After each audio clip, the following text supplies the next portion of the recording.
নানা পরিধান বিবিধের মাঝে দেখো মিলন মহান।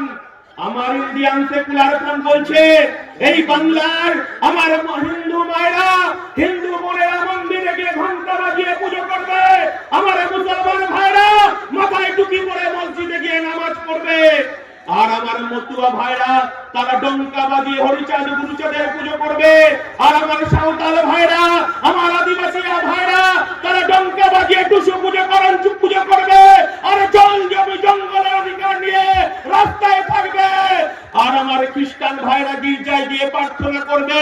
আমরা এই সম্প্রীতির বাংলা দেখতে চাই।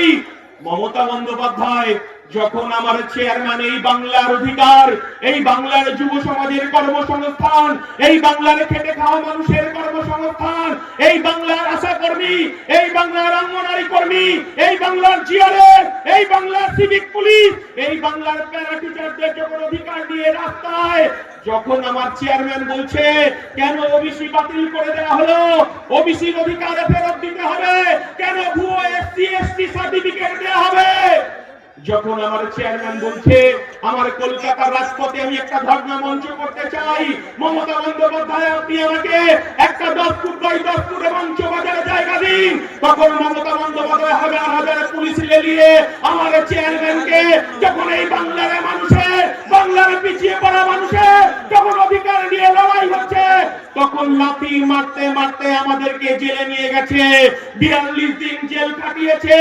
মাননীয় মুখ্যমন্ত্রী আমার নেতা সিদ্দিকুল্লাহ চৌধুরী নয়, আমার নেতা বাইরের বিশ্বাস নয়, আমরা টাকার কাছে মেরুদণ্ড বিক্রি করতে আসিনি।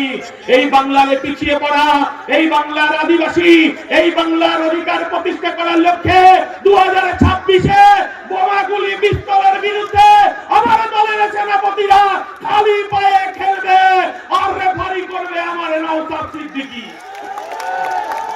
মমতা বন্দ্যোপাধ্যায় আপনাকে বলতে চাইছি, আপনি কর্মসংস্থানের কথা বলেন না? 2011 সালের আগে এই পশ্চিম বাংলার বামফ্রন্ট সরকারকে সরিয়েছিলেন মমতা বন্দ্যোপাধ্যায়। এই বাংলার মানুষ রেজওয়ানুর রহমানকে ভুলে যায়নি। তৎকালীন মুখ্যমন্ত্রী ছিলেন বুদ্ধদেব ভট্টাচার্য। মাননীয় মুখ্যমন্ত্রী তখন কলকাতার রাজপথে আপনি বুকে প্ল্যাকার্ডে ঝুলিয়ে একদিকে রিজওয়ানুর মা, একদিকে রিজওয়ানুর দাদাকে, আর যারা বিদ্যজন তাদেরকে মোমবাতি নিয়ে মিছিল করেছিলেন।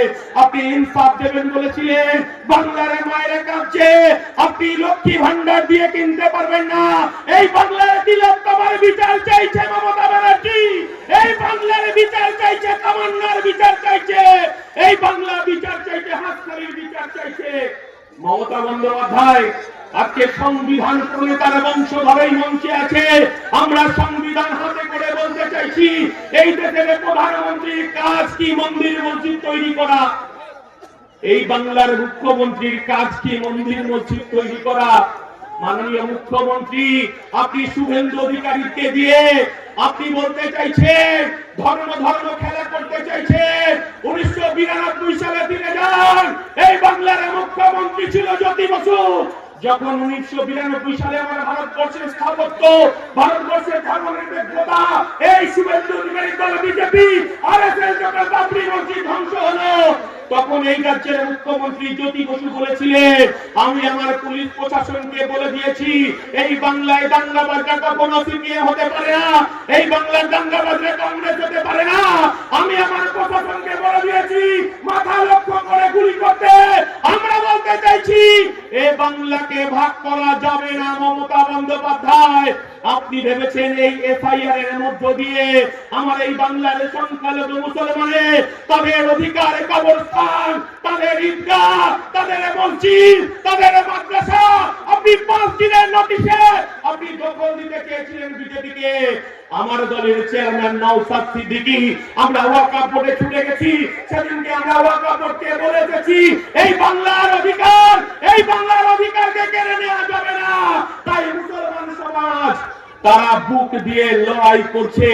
আপনি বলছেন এখানে মিছিল করা যাবে না, মিটিং করা যাবে না, দিল্লিতে গিয়ে মিটিং করতে হবে মমতা বন্দ্যোপাধ্যায়।